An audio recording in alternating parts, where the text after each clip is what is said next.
de cette leçon, nous allons nous intéresser au haut et au bas de la vie, que nous appelons montée et descente en aviation.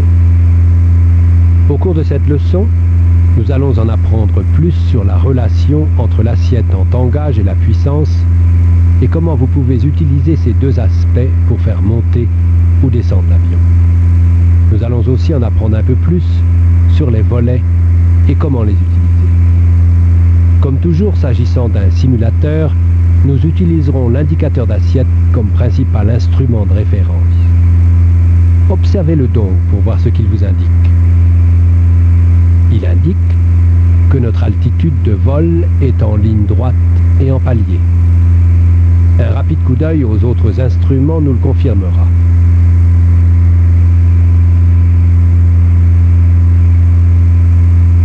Vérifiez le réglage de la puissance sur le tachymètre dans le coin inférieur droit du tableau de bord.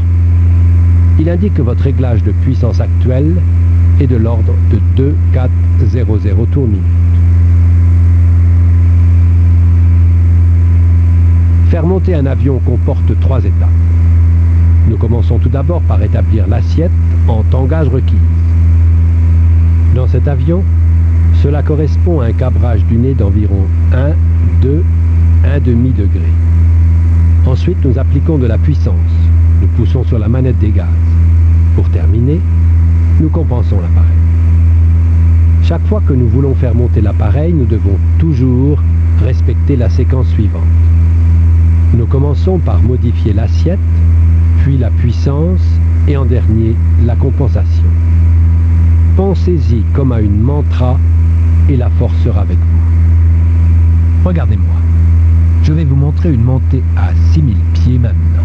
Observez bien comment je règle d'abord l'assiette, puis la puissance et enfin la compensation. Je commence par lever le nez jusqu'à une assiette que je juge correcte pour la montée de par mon expérience.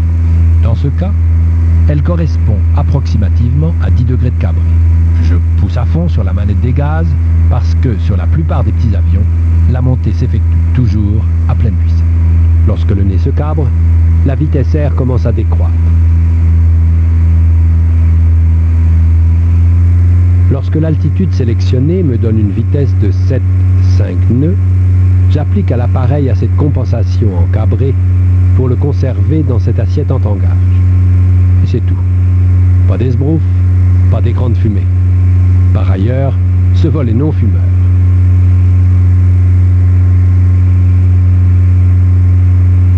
Chaque appareil a une vitesse optimale de montée, déterminée par le fabricant. Sur cet appareil, elle se situe entre 7,0 et 7,6 nœuds. Mais nous utiliserons 7,5 nœuds parce que cette valeur est plus facile à trouver sur l'indicateur de vitesse R. Lorsque l'appareil n'est plus qu'à 2,00 pieds de l'altitude requise, je commence à repasser progressivement en vol en ligne droite et en palier. Souvenez-vous dans l'ordre, assiette, puissance et compensation. Je pousse doucement sur le nez pour passer en vol horizontal et je sélectionne de ce fait une assiette de vol rectiligne horizontale sur l'horizon artificiel. Ensuite, je règle la puissance, mais comme je souhaite accélérer jusqu'à une vitesse de croisière, je vais conserver la pleine puissance tant que je n'ai pas atteint une vitesse de croisière de 100 nœuds.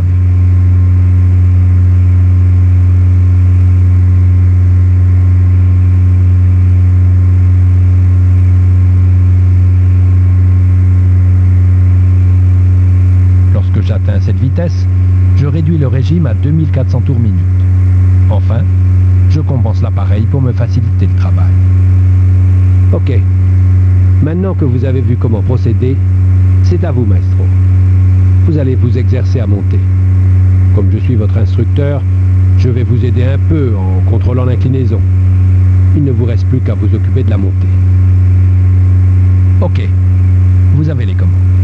Commencez par sélectionner la bonne assiette pour une montée, à savoir un cabré d'environ 12,5 degrés, c'est-à-dire situé entre le deuxième et le troisième repère de l'horizon artificiel. Simultanément, je vous demande de mettre plein gaz. Oui, vous pouvez le faire dès que vous commencez à lever le nez. Effectuez de petites, et j'entends bien de petites corrections en cabré pour avoir une vitesse de montée de 75 nœuds. Si la vitesse est trop faible, réduisez le cabré d'1 degré ou deux. Si la vitesse est trop élevée, augmentez le cabré d'1 degré ou deux. Ralentissez. Tirez sur le manche. Souvenez-vous, assiette, puissance et compensation dans cet ordre. Ralentissez. Tirez sur le manche.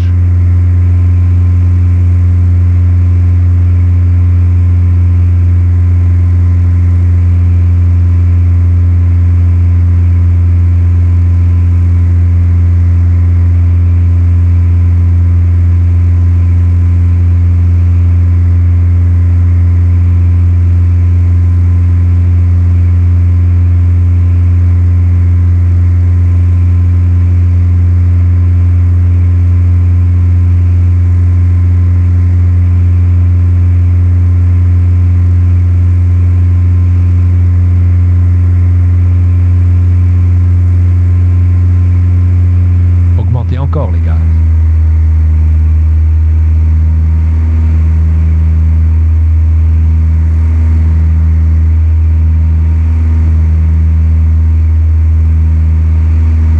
Vous êtes trop haut, descendez.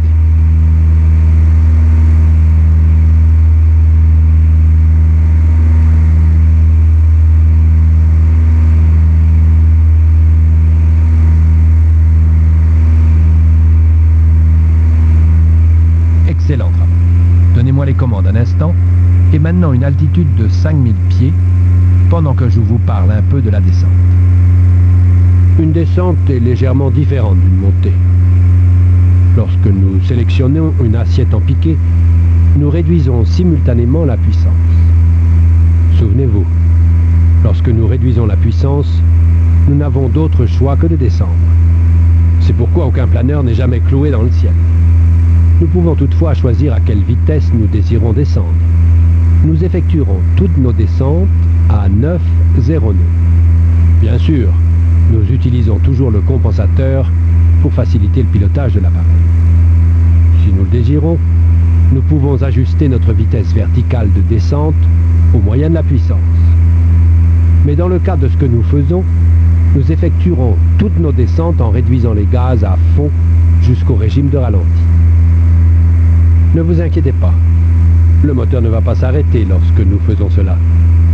En descente, nous n'avons guère besoin de baisser le nez. En fait, vous n'aurez pratiquement jamais besoin de baisser le nez de l'appareil de plus de 2 ou 3 degrés environ sous l'horizon. Ayant tout cela présent à l'esprit, je pense que vous êtes prêt à tenter une descente. Souvenez-vous, assiette, puissance et compensation. N'oubliez pas non plus qu'avec la puissance réduite au régime de ralenti, vous devrez régler légèrement l'assiette pour vous donner une vitesse R de 9,0 nœuds. Si vous volez trop vite, cabrez un peu le nez de l'appareil. Maintenez-le dans cette nouvelle position et voyez ce qu'indique la vitesse R. Si vous volez trop lentement, abaissez un peu le nez de l'appareil, maintenez-le dans cette nouvelle position et voyez ce qu'indique la vitesse R. Répétez cette procédure jusqu'à parvenir à une vitesse en descente de 9,0 nœuds. Prêt? Je vais conserver les ailes à l'horizontale pour vous au cours de la descente. Vous vous occupez de l'assiette en tangage, de la puissance et du compensateur. Ok.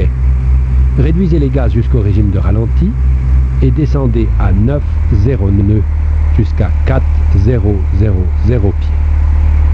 Revenez ensuite en vol, en palier, et nous traiterons des volets.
cela ne se passe pas bien, je vais mettre fin à cette leçon.